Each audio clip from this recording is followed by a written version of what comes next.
everyone, and welcome once again to the Soldiers of Cinema podcast. With me, as always, the fantastic, the amazingly mustached Cullen McFader. Those dramatic pauses are getting much more dramatic as time goes on. I like it. and I'm your other host, Clark Coffey. Hey, yes, well, I'm just trying something new, man. It's been a little great. bit. It's great. It's been a little bit since we've recorded, and we're always talking about these like wonderfully dramatic films. I thought maybe I'd just bring a little of that into the introduction. Experiment. It's almost the new year. It's like we gotta expand our horizons, try new things, live on the edge. Anyway, I like it. Here we are with episode number 74, and today we are going to be discussing Cullen's choice, his pick, his selection.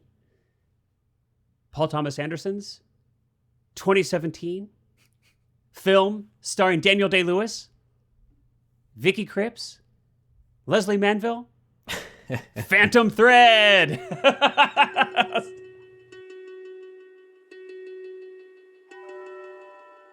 You can sew almost anything into the canvas of a coat. When I was a boy, I started to hide things in the linings of the garments. Things that only I knew were there. Secrets. Good morning. Will you have dinner with me? Yes. I feel as if I've been looking for you for a very long time. You look beautiful. Very beautiful. I have things I want to do. Things I simply cannot do without you. Reynolds has made my dreams come true, and I have given him what he desires most in return. Every piece of me.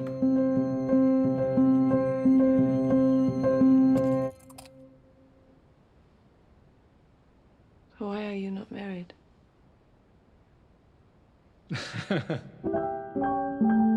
Her arrival has cast a very long shadow. She's barely looked at you this evening, has she? May I warn you of something?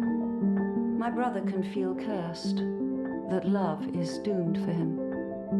I don't like the fabric. Maybe one day you'll change your taste. Maybe I like my own taste. Just enough to get you into trouble. Perhaps I'm looking for trouble. Stop. There is an air of quiet death in this house. You're not cursed, you're loved by me. Stop playing this game. What game? What precisely is the nature of my game? All your rules and your clothes and all this money and everything is a game. This was an ambush. Stop. Are you sent here to ruin my evening and possibly my entire life? Stop it! Whatever you do it carefully.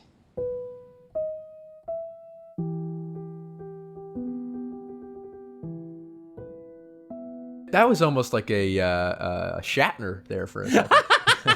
Hey, I've been thinking about maybe delving into the world of performance art, and Shatner is one of my minor heroes, you might say. There you go. I remember spending a few evenings, moments laughing at some of his recordings with friends. When we were younger and we first found out he actually had albums, and they contained these really ridiculously phrased readings and interpretations. Yeah. But yeah, whatever. Well, imagine Phantom Thread starring William Shatner. That would be something. Oh God, I would. That would be amazing. A dress to make. All right, so. What a film. What a film. Let's start off, it's your selection.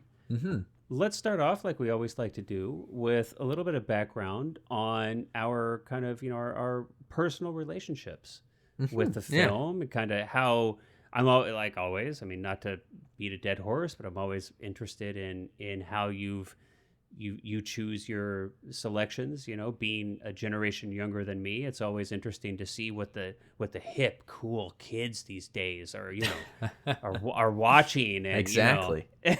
So yeah, They're watching anyway, movies about dressmakers. I'm in a mood today. What could I say? I'm in a mood. But yeah, so why Phantom Thread? And when did you first catch this flick and all that good stuff?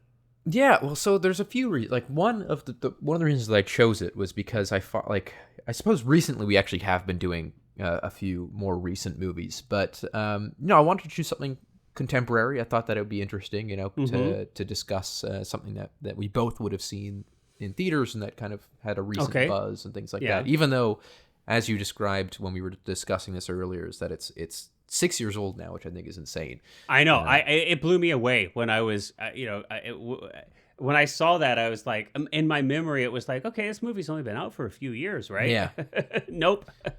But yeah, so I saw it in theaters when it came out. I was a Pre-COVID. PTA fan beforehand, so I knew of him and I'd seen his movies and things like that. So I kind of not knew what to expect in terms of you never really know. All his movies are so different from each other that it's hard to know what to expect, but knew what to expect on a quality front. And really loved it at the time. I think this is a movie that I think every time I've watched it, I've actually liked it more and more and more, even though I loved it when I saw it. I got to see it on 70 millimeter on a blow up as well, which was great. That was like a stunning way to see this like movie. 70 millimeter digital or film projection? Film projection. So they did a blow up because it was a 35 millimeter shot on 35. I missed that when you said they did they did a blow up, and I got to see that, which was fantastic. Really, I think like the best way to see this movie, because it's, as we'll get into later, it's such a stunning visual movie as well. But yeah, I think it just really. I don't know. I think in terms of the point of my life that I saw this, I would have been a year out from high school, and so I was kind of, I guess it was a shifting point, and it really, I think, kind of symbolizes that in a lot of ways, and that this movie has really inspired me. It was a moment of transition. Exactly. In young Cullen's life. I realized that my calling was in fact dressmaking in London. But no, I think that I don't know, it really impacted me back then, and still to I this can day. see in the background here that there's really extraordinary examples of your work back there. Yes, I particularly like that one in Violet. That's extraordinary. And that Chartreuse one next to it is really quite wonderful. Yeah. Yeah, of course. But yeah, I know, I do, I probably sound like a broken record, but yeah, this really did inspire me. I feel like in our casual conversations, right? Like this film has come up, almost more times than any other film. I feel like, just not here on the podcast, but just here in our kind of like casual conversations together about films over the years. I mean, I do get a sense, and I'm honestly surprised it's taken you this long to select this for one of the episodes, but yeah, I mean, I totally not surprised when you picked it. I've been waiting for it, and I mean, yeah, wasn't Mannequin, but that's an inside joke there. But I think we should do Mannequin someday. It like to this day, like I remember again when I was writing the first feature that I actually shot. This movie was one of the things that majorly changed how I wrote that movie, like before and after kind of infusing this into it, it was totally different. So it really has, shaped a lot. Okay. So it's a big influence, a big inspiration. You saw it at the theater, like on its first run. Now, has this been a film that you've watched many times after that, or? I think this is probably my fourth or fifth time seeing it. So it hasn't been like an obsession in that sense, but I do go back to it, probably once a year on average. And now in your for in your personal subjective opinion, is this PTA's best film? I think so. I do think so, and I like most of his movies. Some of one I can take or leave it, but I think that like most of his run I love, and but this I think is my favorite of his. Yeah. Okay. All right. All right. So what about you? What's your story? So this is interesting. And as much as I'm a fan of theaters and the theatrical experience, I do have to admit I did not see this film in the theater. Oh wow. Yeah, I did not. So I did see Inherent Vice, and I saw that in 70 in LA. and I was split on that, or torn on that one, I guess, a little bit. On subsequent viewings, I had my admiration for that film has grown, but on its first viewing, I was a little bit kind of scratching my head a little bit. I don't know that really played any role in me not seeing Phantom Thread at the theater. It wasn't like, oh gosh, PTA's just gone downhill, I'm never going to watch another one of his films. I can't remember now, 6 years ago, why I didn't. I don't know if it was a scheduling thing. I don't know. I don't know what it was, but I didn't go see it at the theater.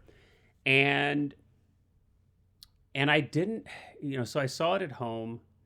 But the experience was still pretty decent. I think I was able to see it in UHD and pretty decent screen, and my first viewing, I think I was so kind of focused on the visuals. It was such a beautiful film that I almost feel like it almost took me out of the I don't, but this is just, boy, I am not saying that that's like a fault of the film. Like, I think I just, in my I kind of like went technical on it. And I was like, how they do this? I can understand that. And I was kind of so mesmerized with the look of the film and the quality of the cinematography and kind of figuring out how did they do this. And really, I guess I just kind of got a little too much into the study of the composition and lighting. And I wasn't hugely emotionally impacted by the actual the film itself, the story itself. Right. And so it didn't have a big impact on me. But in subsequent viewings, and especially in this last one, I've been able to kind of put all that stuff aside. I've already kind of been there, done that. I've like thought about all those things and just kind of focus on the performances and the story, what's going on. And I have to say, this last viewing, I just watched it last night in preparation for this discussion. I enjoyed the film more than I have in any of the other previous 2 or 3 or 4 viewings. Now, how long has it been for you since you last saw it? I want to say probably 2-3 years. Yeah, and actually, I think it's the same for me. I think it's been since at least before I made Daylight again that I last time I saw this. So it's been quite a bit of time for me too, about 2.5 years. Yeah, and interestingly, in the interim, right? So in those 2 or 3 years since I've seen it last, I have gone back and seen a couple of his other films again. Like I recently saw Boogie Nights again, The Master. I think I even might have watched Inherent Vice again at home. I think Hard 8 I might have even seen, actually. Not Magnolia, not Punch Drunk Love, not There Will Be Blood. I've seen There Will Be Blood, 4 or 5 times probably. So I've even gone back, and obviously I saw Licorice Pizza, right, as it was released after Phantom Thread. So I've kind of seen a few of his films in the interim, in between this viewing now and my previous viewing of Phantom Thread. But yeah, I mean, it hit me on a different level this time. I focused much more just on the story, the emotional content of the film, and spent more time kind of thinking about, at least kind of from my perspective, like what might have this film meant to Paul Thomas Anderson? What might have inspired him to write this and to make this film? It's clearly made as meticulously as Daniel Day-Lewis's Woodcock character's dresses, right? Yeah. So it's hard not to thematically kind of go down that path of drawing parallels to, maybe PTA as an artist, Woodcock as an artist, what it means to be in a relationship, and how does a person kind of navigate their artistic obsessions and having space for relationships and in their life and these kind of things. So that all of that spoke to me. It consumed much more of my experience viewing this time around than before. Which I'm grateful for, because it was a really great experience. I really enjoyed watching it. And of course it was just as beautiful. It's not like that. It's not like any of that was gone. I just like soaked it up. I was like, I don't want to jump too far ahead, but geez, I mean, I'm pissed off. I'm seriously pissed off. I'm mad. That is unfair. It's totally unfair. I'm going to be a 12-year-old child right now. It is unfair that Paul Thomas Anderson can be such a good writer such a good director and such a good cinematographer. It is it's just not right. It's not right. It's not right. You can be good at one of those things. Maybe two. Maybe two. Yeah. Maybe two. But it is totally now if he releases his next film and he stars in it, Oh God, yeah, imagine. And- He's and- never and- done a and- cameo, so who knows? and crushes it, it's over. I quit. I'm selling my gear. I'm hanging it up. I'm done. I do think it's sort of interesting because you sort of mentioned though that your first time, you might have been a bit hung up on kind of just like the technical aspects of this movie are overwhelming in sort of a It's strange overwhelming, way, man. that it's not like a just there's probably no visual effects in this movie at all, but it's not like in that sense where you're like, oh my God, there's just so much. No, it's a stuff going on composition. screen. It's a composition. It's exactly. And I think what's interesting about it is that this is also a movie that I've tried to dig up like every little bit of information on because the Blu-ray doesn't have very many extras. It's got some camera tests that are narrated by PTA, and then it has some deleted scenes. And then there's like a slideshow of behind the scenes images.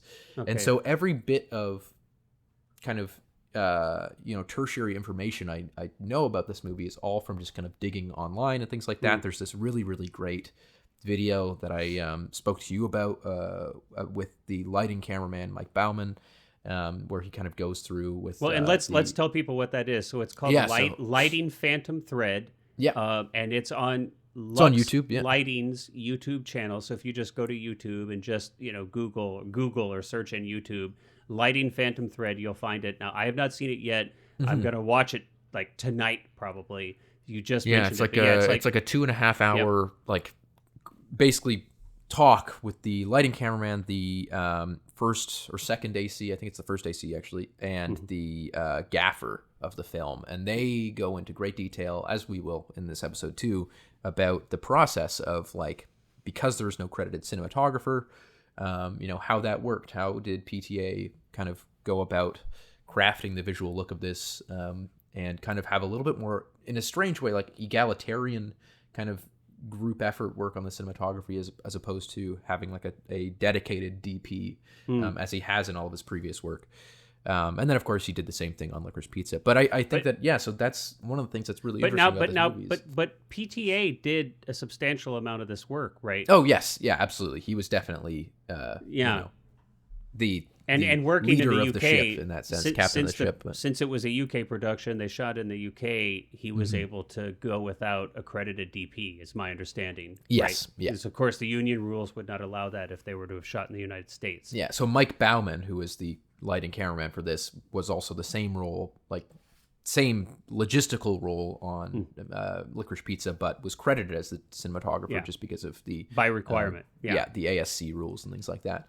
Yeah. But yeah, so like I think that's another interesting thing about covering a contemporary movie too, is that you've got contemporary like primary sources to kind of pull from. Not that you can't listen to Tobe Hooper talk about Texas Chainsaw or something like that, but it's interesting to have been able to kind of witness the like making of this and people talking about it and sort of be involved in that kind of cultural conversation as the movie came out, and to be able to dig up these pieces of information as they are literally coming out and as they're being spoken about is something that's a little bit fun. But yeah, I mean, let's perhaps I just want to sorry. We'll back up a little bit before we get like too far down these like technical rabbit holes. But from a story perspective, so we'll kind of like start at the top and kind of go down a little bit. I mean, obviously, hopefully, if you're listening to this, you have seen the film at least once. That would make a lot of sense. It would be super weird if you were listening to this and you hadn't seen it. Although, hey, I'm down for super weird. Do whatever floats your boat, But we have an extremely simple story. And I mean, so much so that I think, or at least simple in its kind of mechanizations, right? It's kind of boy meets girl. They develop a relationship, and it's kind of muse romantic kind of relationship. And we have, as the status quo is established in the first act, we can see that this is something that Daniel Day-Lewis's character Woodcock, who is a dress design. I don't what would you call it? Not dress designer, dress builder, dressmaker. Yeah, he's like a couture, dress. Well, he does like fashion. the design. He owns a dressmaking house in the 50s in London, and it's in clearly Fitzrovia, which is like a big fashion center. And it's clearly this is the height of the wealthy and the royal come from all around to have one-off dresses made for them. And it's established that this is his thing. This is what he does. He meets a woman, she becomes his muse. Ultimately, of course, he's married to his art, not to her. And eventually the magic wears off. He discards her, and we come into this story where he has just now discarded one and is meeting a new. Yeah, the opening of this movie is kind of like the ending of the previous. Yeah, the ending of the previous, and so but it's interesting, and so boy meets girl and kind of muse, but we can see that she's different. She is not subjugated by him so easily as perhaps some of his earlier women relationships may have been the case. She gives as good as she gets, and then we have this relationship kind of develops, and this it's not a whole lot from like a plot mechanization to the point where you were even kind of wondering, is this a 3-act structure film? And I'd be curious to hear you talk a little bit more about why you asked that question, and we can kind of maybe debate or discuss that. But you had even wondered, like, well, is this even a 3rd act? What is this exactly? What are your thoughts on that? Well, yeah, I think that why that question kind of comes up for me is because it's so. PTA sort of talks about his writing process and this idea that the like he's said in interviews about this, like the characters write the story, that his favorite thing to do is to set 2 people in like a coffee shop or a restaurant and have them start talking and just follow it. And you can see that sort of here, the meeting of Reynolds and Alma in the little like cafe on the on the shore. Where he so cutely orders like almost everything on the menu. It's a really beautiful Welsh scene. rarebit and all these things. Yeah. But I think that my questioning of the third, like it's certainly a 3-act structure in the sense that you can very much see follow the progression of the movie through 3 acts. However, I think where my question kind of comes in is more that does it's such a character-driven film. Yeah, for sure. And it's such an emotionally driven film, almost in the sense that you could, the characterization in this movie is so strong that, and I wouldn't recommend this, but you could drop into this movie halfway into it and you would just, on the virtue of the performances and the way that they are delivering these roles, you could understand motivation. And it's like you almost don't need the mechanizations of the plot to understand motivation, just because of how these characters are interacting in every single scene, the expressions that they make when they look at each other, their actions and things like that. I think it's a brilliantly done work in that sort of sense. And so while it does have the 3-act, I almost find that you kind of forget about that. You almost it kind of washes over you, which I think any good screenplay should make you forget that you're watching a story that has been written by someone in that sense. But no, it just, I don't know, it's a hard thing to kind of, nail down into a sentence, because it's like one of those things where if you watch the movie, you kind of feel it, just how some things feel right and some things might not feel right. You just kind of get this sense that you're existing with these characters and you're watching this. Well, there's clearly an elegance, right? I mean, there's clearly an elegance. I don't know a better way to say it, but there's clearly an elegance to how this is written, how it's performed, how it's executed. And I agree with you. You're right. You could come into the middle of this, and honestly, you could come in almost at any point in this movie, and you're definitely going to get a sense of at least the gist of the relationship between these 2 characters. There's no doubt. I mean, in every scene, it's because every scene is doing so much character work. Every look, every glance, every gesture, every word is all put into service to developing and illustrating their relationship. And it's interesting that you say developing their relationship and not like it's not a movie where every single scene is about pushing the plot forward. Well, no, it's not, movie- and I would it's- argue that most of his films aren't, Yes, are almost yeah. all of them. Are, Yeah. you know, some of his films have more plot than Yeah. others, but I really do see this as a pretty, not predictable, but a fairly on target subject matter or approach or thematically to all of PTA's films. Yeah. I think all of his films are about relationships, and usually there are a couple characters who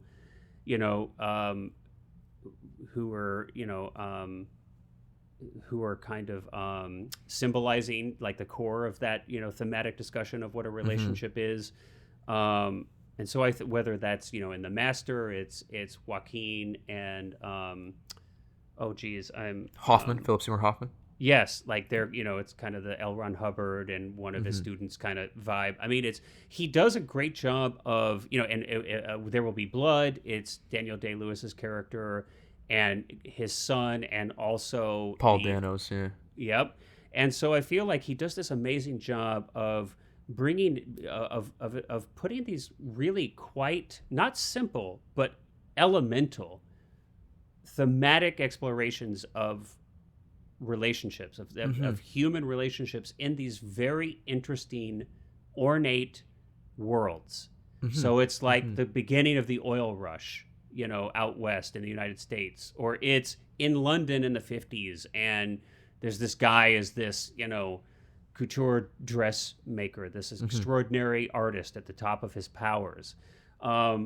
He puts it in these really interesting worlds, and there's all this fascinating stuff going on behind the scenes, but really it's not about any of that. It's not about any of that. It's about these characters that are at the fore of his stories, of these, I would almost say, the four of these character studies. And they're so beautifully executed that it's not, I think a lot of times, right, it's like what's the old thing, it's like you go, like every student film that ever exists, right, is like, it's not about the story, man, it's about character study. Yeah. And Yeah. and of course they're garbage, it's crap. But PTA really, really has nailed it.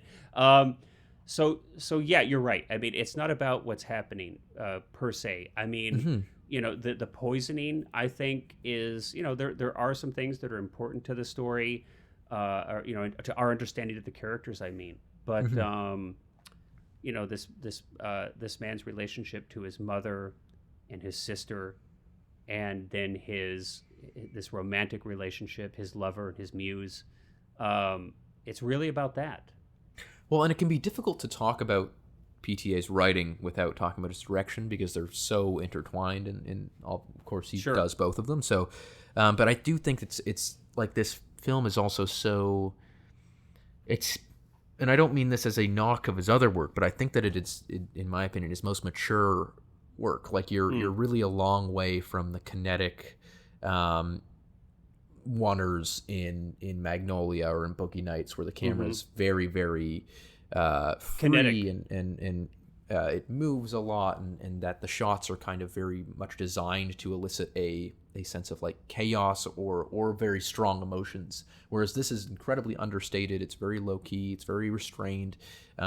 It reminds me, honestly, there's a lot of and I think that he's been pretty clear on this as well, because of course it's set in the 50s in London, very Hitchcocky in a lot of ways, not necessarily in like a thriller sense, but in the way that most of the shots, unless you're really up in a conversation, but a lot of the shots are long shots. You're kind of distant from the character. You're looking through a door at characters in a room having a discussion, or sitting at a table, or things like that. Like he really allows the actors to play out these scenes kind of uninterrupted by rapid cuts or really, really meticulous camera movement, which I think is really interesting, because, again, you go back to his earlier work, and that's kind of what he was known for. Like that was his staple. Yeah. But to see him kind of mature in this way and evolve into a very understated, very low key, kind of confident, like really, really confident that you don't need to do a lot with a shot to make a powerful shot. I think it's Yeah, I just want to add, if it's okay, go ahead. to that. It's interesting, kind of confident, not confident. I don't know. I think that's fair to say, but it seems to me that he's been a confident filmmaker from the get-go. Now, clearly, his expression of his art has changed.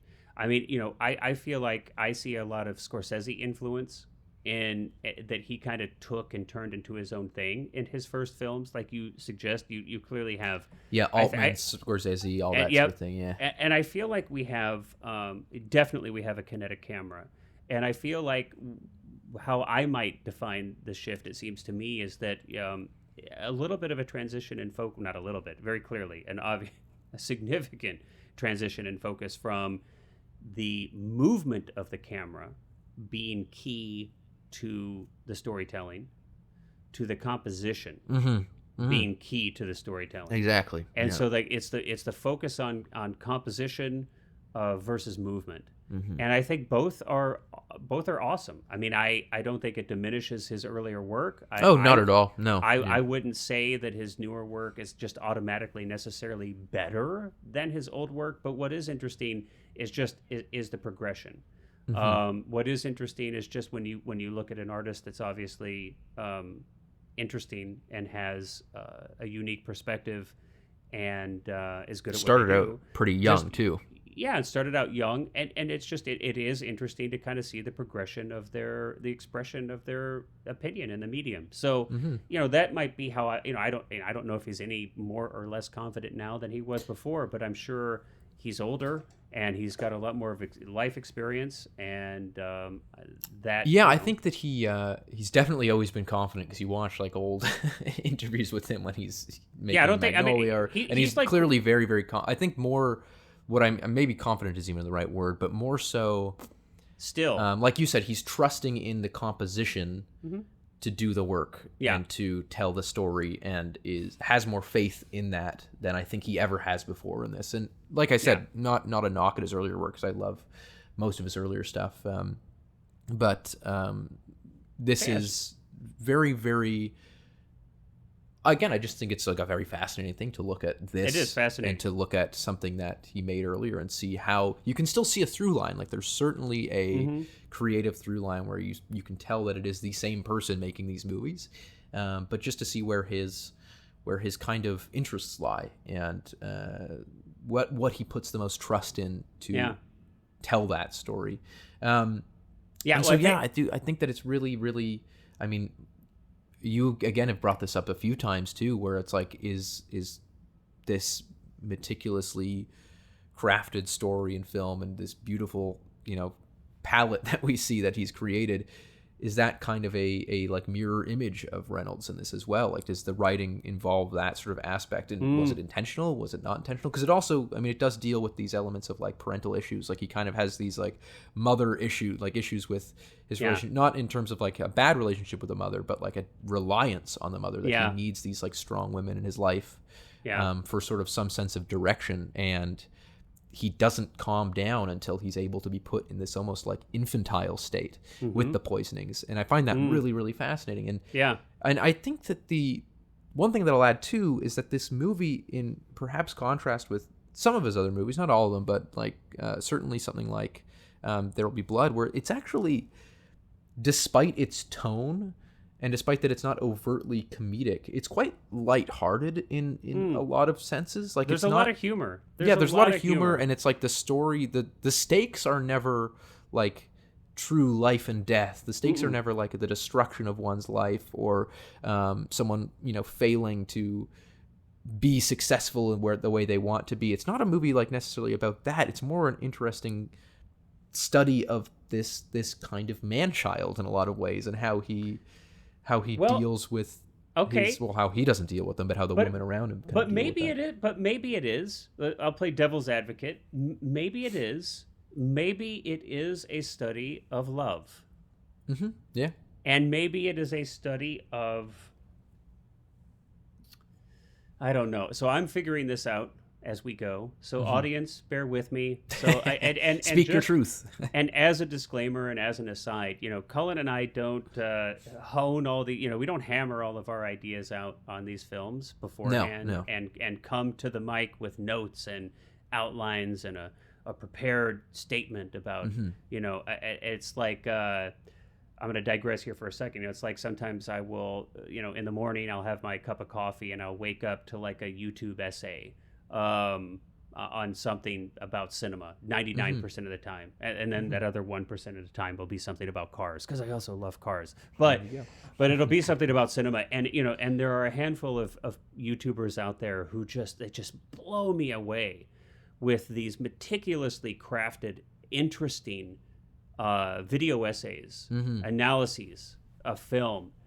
And so when Cullen and I do our podcast, sometimes I get so self-conscious because I'm like, oh my gosh, we're improvising here. Like, we're just having a conversation. It's casual. I mean, we love cinema and we're filmmakers ourselves, but this hasn't been meticulously crafted with like a half a dozen support staff in the background or anything like that.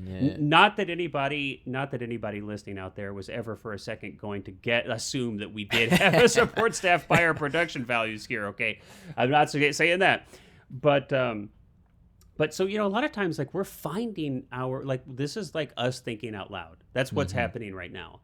And is it interesting? I hope. I don't know.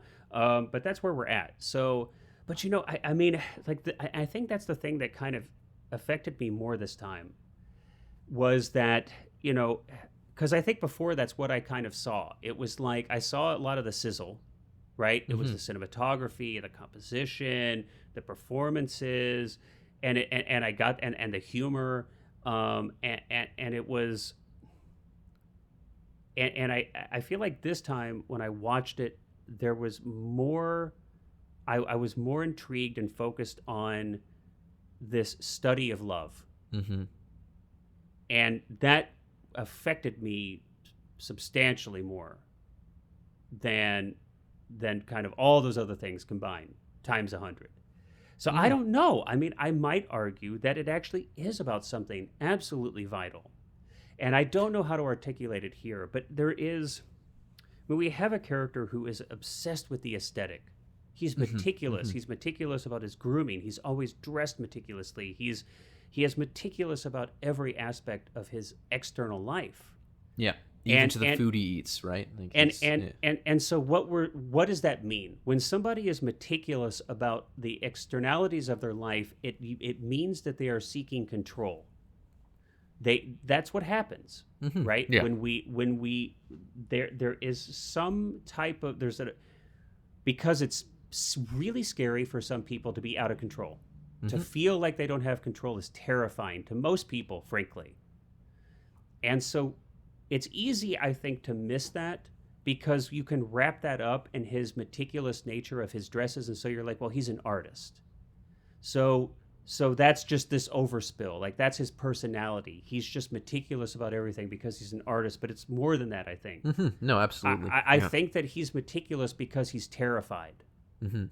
And so you talked very like a very wise observation, that he absolutely is reliant on his mother who's no longer living, this memory of his mother. And he even, this phantom thread, the very title comes from that he sews these little tokens hidden into his clothing.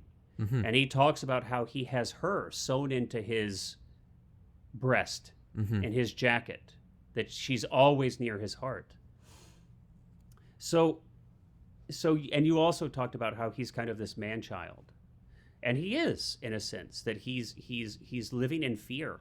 He has to control everything around him.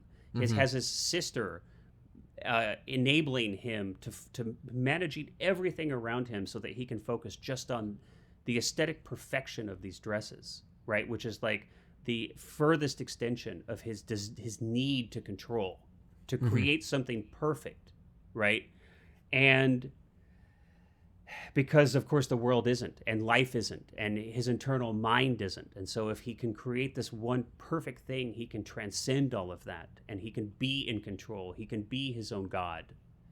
And here comes this, and of course, it's clear we see that he's keeping these other relationships at arm's length. He's like, okay to use them as a muse, but once that's gone, once they want to actually be a human being, once there's actually any kind of requirement for emotional connection or vulnerability from him, or once they have any impact in his life, and it's the wrong kind of pastry in the basket for breakfast. Woo! Out of here! I can't deal with that.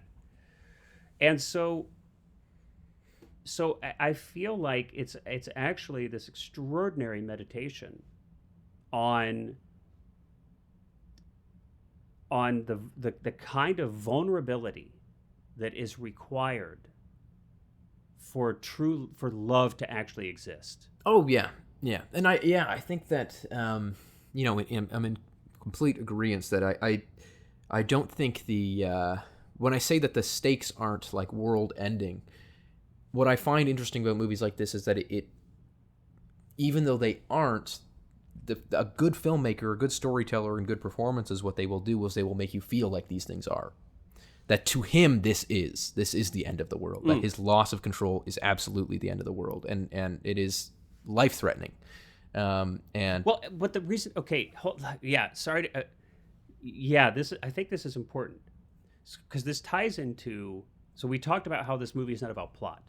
So a lot of films, a lot of stories will try to do this through big plot things happening, right? Yeah. I mean, come on, we see this. It's like all these Marvel movies, right? Everything is, at first it's like, well, the Earth will be destroyed. Now it's like the entire universe will be destroyed. Oh no, multiverse. Now it's every dimension. It's like, oh my, and they have it so ass backwards. Pardon my French. It's never about the externalities. It's never about the significance or the magnitude of the plot mechanizations that give it any kind of gravity. And that's what's so perfect and beautiful about this film, is that on face value, there isn't any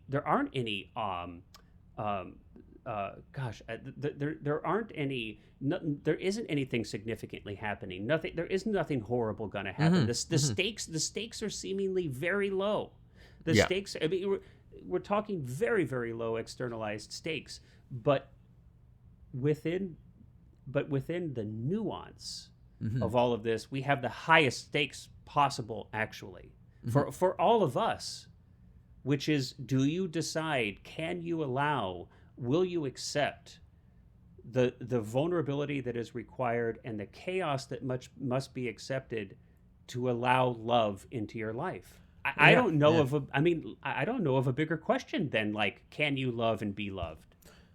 And I think that even the final kind of big climax, the climactic moment when he eats the poisoned omelet, and knowingly eats the poisoned omelet. So let's back up. Let's back up. Oh, so I'll give set some the context scene. just in case.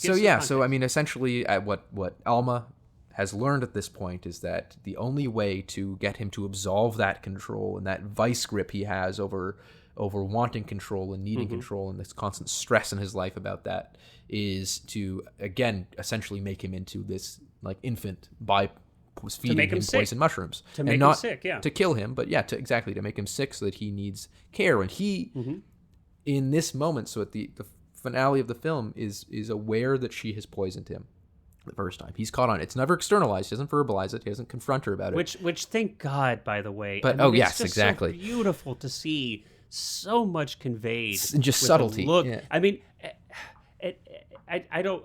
I mean, I just have to say this. Like, we're talking about structure. We kind of go back. We're saying this is a 3-act, and I mean, I think you can kind of squeeze anything into a 3-act. We can, because everything has a beginning, a middle, and end. That's all 3-act really means. But seriously, in my opinion, the climax of this film.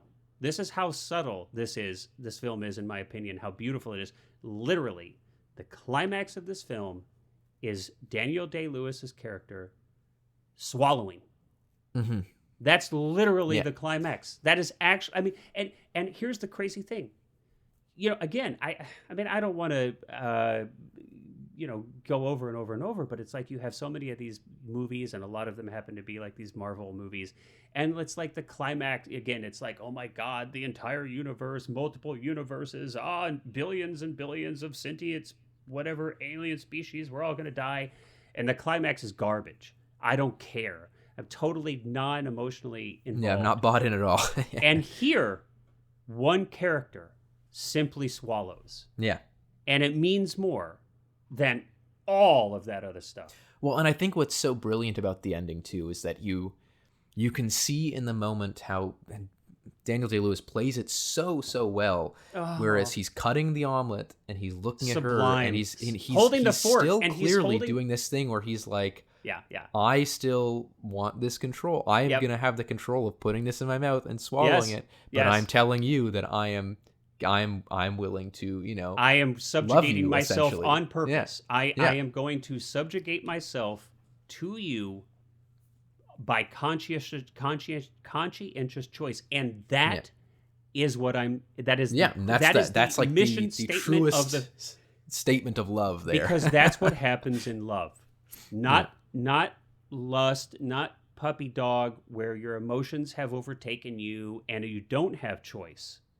This is where you are of sound mind and body, and you have your wits about you, and you have a choice to make. Mm-hmm. Am I going to subjugate myself to this person on some level? Because that's what you have to do. Both people have to do that. And that's just it's a beautiful theme to explore, and it's so beautifully explored in this film. Yeah. And I'm just like, I whack myself over the head for not having really grasped this on my first viewing. But last night I was just like, bravo. Yeah. No, it's really, again, like you said, like the I am more on the edge of my seat with tension in this 30-second silent moment of two characters sitting together at a dinner table and one of them eating a omelet that's going to make him sick. Yeah. And I think I have been in the last 10 years of blockbusters. Yeah. It is so beautiful. And, and again, on the one hand, so I'm in the process of writing my next film. Mm-hmm. And I'm kind of taking a class through UCLA to kind of workshop this script. I'm at an outline phase now. I have a couple scenes where it's like inevitably, right? It's like I've got a couple scenes where there's just a couple characters sitting at a table or sitting on a stage or somewhere, talking. And in my mind, as I'm writing this, I'm like, okay, God, I just can't have any of these scenes. I've got to have something. But then I watch this film, and it's 90% characters just sitting at a table talking to each other. Mm-hmm. And I'm like, whoa, wait a minute. Actually, it's okay. Now, it depends on how it's executed, but it's not automatically horrible. Yeah. So I feel a little better. I think, and it's interesting too, because again, as I said when I was writing Daylight again, the first 3 or 4 drafts of the script were kinetic. There was set pieces. There was these big jump scares and action and horror and all this stuff. Yeah. And it wasn't until, it wasn't the first time I had seen this, but it had been the first time in a little bit. And I was really kind of at a dead end in terms of the writing. I was I am trying to figure out a way to elevate this. And I watched this and I realized, again, like you said, it was ass backwards. So I stripped away all of that stuff. I stripped away all of the action set pieces and all of that, and I was like, what it really matters is these characters, and how can I tell this exact same story and take the exact same stakes that have existed in these physically violent situations that I wrote and turn them into emotionally violent ones, and thematically impactful. Exactly. Yes. And completely internalize these things, because I find that to be a much more interesting. It obviously there's we just did Texas Chainsaw Massacre, so obviously we're not saying that we don't like blood and gore and that sort of look, there's space for all kinds of stories in but cinema. I think that it does it is worth a second if you are a writer or you're a filmmaker or you work in any sort of art form to take a step back and wonder, how can I portray this differently, and how can I take the beats that I have to hit and internalize them into the characters and have them actually be kind of the embodiments of those themes, as opposed to be reacting to, exterior elements that are happening. And I think that this movie does that perfectly. I think it really does.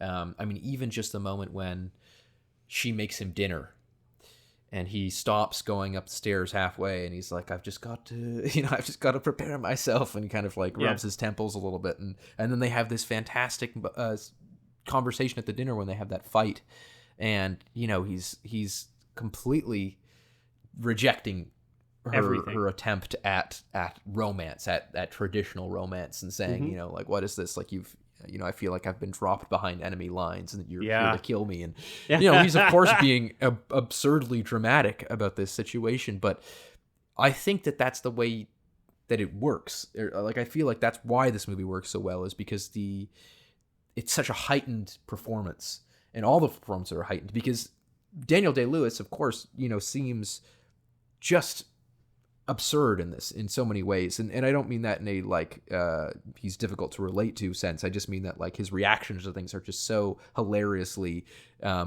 emotional, but I think that also kind of can sometimes overshadow the fact that Vicky Krieps as Alma is very much childish in a lot of the same ways, in that she kind of wants the same level of control, and that she really, really stands up for herself, not in a like, I'm not going to be told what to do sort of way, well, sort of like that, but also just that she's like not a pushover. She's incredibly strong-willed in this, and they have this kind of, well, it actually kind of manifests or literally this toxic relationship that I think is great because they don't really solve the toxicity there. They just kind of realize that they're almost perfect for each other. Well, I was going to even say, I was even going to go out on a limb and just ask the question, is it actually toxic in the end?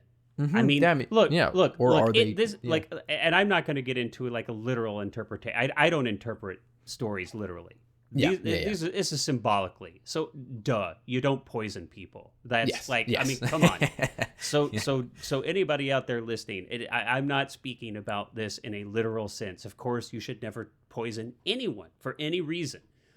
But I'm speaking symbolically. I don't think this is actually any kind of representation of a toxic relationship if you look at this symbolically. Again, from my perspective, it's about the fear of not being in control, and then bringing yourself to a place where you are able to subjugate a part of yourself, open yourself up to vulnerability, and put yourself in the hands of another person. That's what I think this is, at least for me. That's what I think. Well, and that's why I think, by the end of it, it's a good question. Is it still like, or is this the perfect kind of because he even says, I'm incurable at one point in the movie. He makes that like very clear declaration, and it's like, well, the irony of the film being that his incurability happens to be cured by being poisoned in that sort of sense. Well, and again, it's all, of course. So my interpretation is actually that he's moved on past that, and the reason I say that is because we have this beautiful scene where the image of his mother is in the room with him when he's poisoned, and when Alma enters the room to check in on him and to take care of him, she disappears. And so I think we have an indication that Alma has replaced the phantom of his mother, but not just replaced as in just stepped into that same role, but rather my interpretation is actually that his need for this memory of his mother is actually now gone. That he and that he has actually evolving to another place. That's an interesting way to because I think there's definitely I've just never really thought about it that way. That's a really interesting way to look at that, because I like the way that I've always seen it is sort of because it kind of occurs in a moment where like afterwards he does fall back into that kind of but it's different. In my opinion, here's an indicator. There are a couple, but here's one of the big indicators where I feel like it's different. The way we see the change in him through his sister's change. Okay. So when they're sitting at the table and he's complaining, and now for the first time ever, his sister has changed. Yeah, she says she says, "I don't want to hear you whining." Yeah. This is my interpretation, that it's not like, you have this kind of fundamental change and then all of this. I mean, you can have a kind of a switch can kind of be flipped inside you, and you can still exhibit these like vestiges of your old behavior and stuff. But I don't know, just my interpretation is that whether consciously or not, or I don't know, but PTA is actually using this radical shift in his sister's understanding of him to represent that there is now a fundamental shift in him as well. So I do think he has changed. No, I think that our interpretations are actually the same. I think I've just never phrased it like that, and so I think that's why it's interesting to me to hear it from your way is just because like I've never really put it in those words. And so well, and my way, it's not like there's a right way. I am just talking out of my rear end here, man. I mean, but I think it's not to. I'm not trying to convince anybody that my way of interpreting this film is the right way. It just so happens to be that this is the only one I can speak from because it's. And I think that the like there's further proof for that in also the fact that when, what does he do on New Year's Eve? He says, "No, I'm staying in. I'm not going out." But what does he do? She leaves, but then he goes and finds her. But he goes, and look at the type of place he's in. He would never. I mean, you have to understand, for somebody who requires such a level of control of their environment to such a meticulous extent, for him to go to a place like that where there's total chaos. And what do we see? One of the final shots of the movie is a cut back to that scene when they are dancing alone on the dance floor after, like they have persevered through that. So that's my take. So I'm choosing to interpret this that they live, if not happily ever after, at least in love ever after. Got a steady supply of mushrooms. I do. And I agree. Like I think that when I the discussion of toxic relationships, not in a what's the word, like a critiquing sense or like, it's more just that it's this funny thing where I think, kind of to phrase it perhaps slightly differently, that people often look at the imperfections in relationships that they're in, and they blow them up out of proportion as an excuse to leave that or to get out of it. Because they're scared. Because they're scared, and people are afraid of the fact that, when you bring another person into your life, you are going to change as well. That that is inevitable. Absolutely. There's no possible way you it is a real relationship. Yeah. And again, that's what I think is so is also a part of the thematics of this film, is that you cannot maintain a consistent, meticulous control of your environment and even yourself, and be in a real relationship with a full human being. And so that's what I mean. And so that's exactly what I mean when I say that the line of his where he says, "I'm incurable," and the irony being his cure being to be poisoned is not in a literal sense that, his cure is to be poisoned. His cure is to let go of control, as he does when he takes that bite, right, and swallows. So I do, I mean, it's like, what else can you say? he chooses to give up control. And that, I think it's the choosing that actually is the key. Well, I mean, go ahead. Oh no, I was just gonna say that I'd like to again bring back that kind of like almost mirroring image of Paul Thomas Anderson and Reynolds Woodcock in this, in that he again is in control of all aspects of this film. That there's a real auteurship, but that's why, I think one of the reasons that I look at this movie, especially the way that he shot this movie, as really, really, really uniquely interesting, in that I always think that it is fascinating to me, and I think it's becoming a lot more common now to see the typical production methods or the hierarchy of production kind of shaken up in a way. They shot this with a very small crew.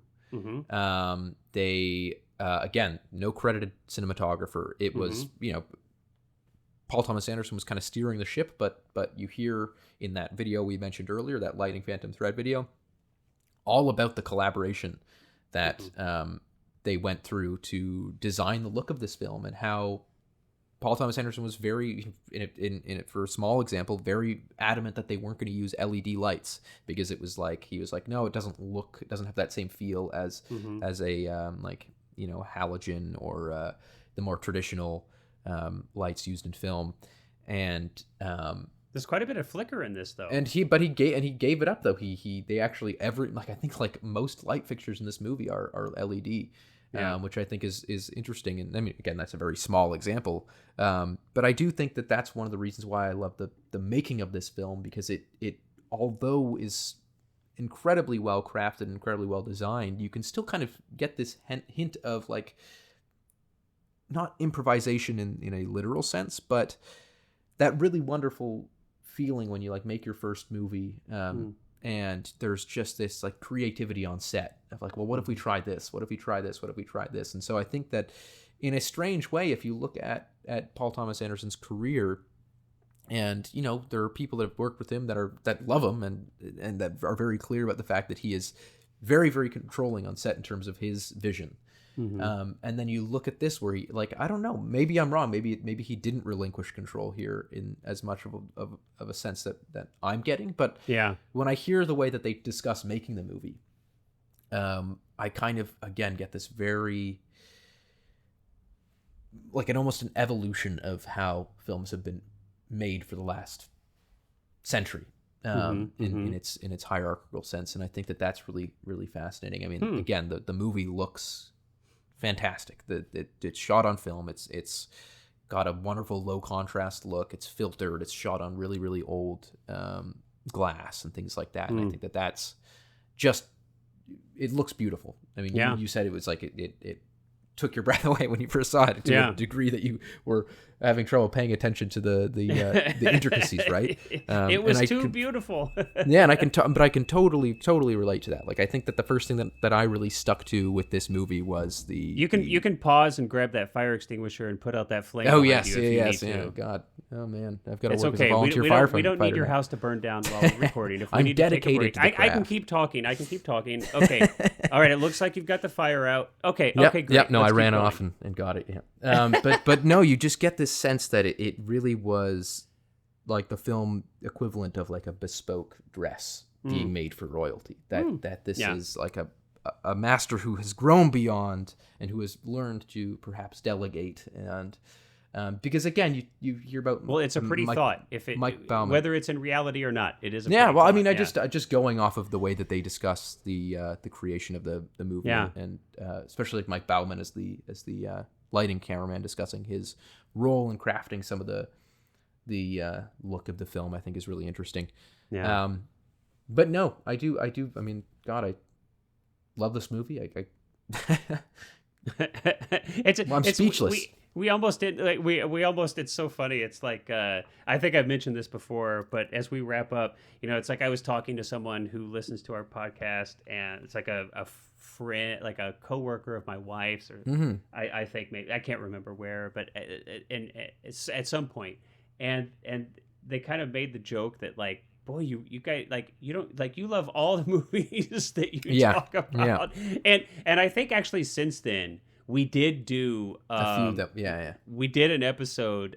Was it Attack of the Clones? Yes, yeah. That neither one of us actually thought was a good movie. Yeah. So we did break that streak. I think there's one film where it's like, both of us had a really hard time thinking of good things to say about it. Yeah. But interesting conversation nonetheless. Anyway. But interesting conversation nonetheless, and it's like hey, and the point is not to pick films to tear apart. It's to celebrate the aspects of the medium that we love, that inspire us. So I mean, the only other things that I'll like really want to point out too is just like the score is brilliant. I think Johnny Greenwood does such a really, really, really fabulous score. And just I listen to this soundtrack a lot. Like, I have it on my phone. It's probably one of my top listened albums, honestly. And the locations also. I mean, I just felt the need to mention that in too. It's just that like the actual the hotel that they go to in the mountains when she kind of walks away up the mountain in the snow is actually, I've been to that exact. Oh, wow. I didn't stay there. Very expensive. Okay. But it's near one of my favorite towns in Switzerland called Wengen, and it's Kleine Scheidegg is the actual spot they filmed it. I wonder if I went near that. It's very close to the same spot they shot on Her Majesty's Secret Service. I've definitely Very been close to there. that. I've 100% been there. It's kind of in the like Interlaken, Grindelwald, Wengen. Okay. But yeah, I'll have to take a little look spot that they are at is actually called Kleine Scheidegg, which is right below Jungfrau, the big mountain. But I always find that fun because I've been there twice, and every time I take a picture of the little hotel that they sit at in the Maybe snow. we can include one of your personal photos in the notes section or something. And you do mention Johnny Greenwood, and I feel guilty that we have relegated his mentioning to the end of the podcast and haven't given it more space. But I agree with you. It's exceptional. He's scored many of PTA's films now. And it's interesting to see, some of these musicians who were so popular in bands at the time when I was younger. So obviously, of course, Johnny Greenwood was a member of Radiohead. And then you have like Trent Reznor from Nine Inch Nails with Atticus Finch, I think, who have done so many of Fincher's films and many other films. And their soundtrack work, their scoring is exceptional. So it's very interesting to see these musicians transition later in life to do these wonderful scores. But I agree, it's fantastic. And I have this thought, I do want to take a listen to it. It might be exceptional music to write to. So I'm going to check that out. I speak from experience in agreeing with you there. yeah. So I'm going to look into that. But well, on that note, what a joy to have an opportunity, an excuse to watch this film again and to get so much more out of it. And I have enjoyed the conversation, as I always do. Cullen, thanks for picking such a wonderful film. And thanks for being a part of this discussion. And likewise to everybody out there, thank you for listening. Yeah, happy to be here. Have a good day. Happy holidays, I guess, depending on when this, or maybe you've already, I guess it depends on when this pops It'll out. probably be you the may new have already year. had. You Happy may have New Year. already had a happy holiday season, and we may be into the new year. But until next time, everyone, we'll see you on the flip side.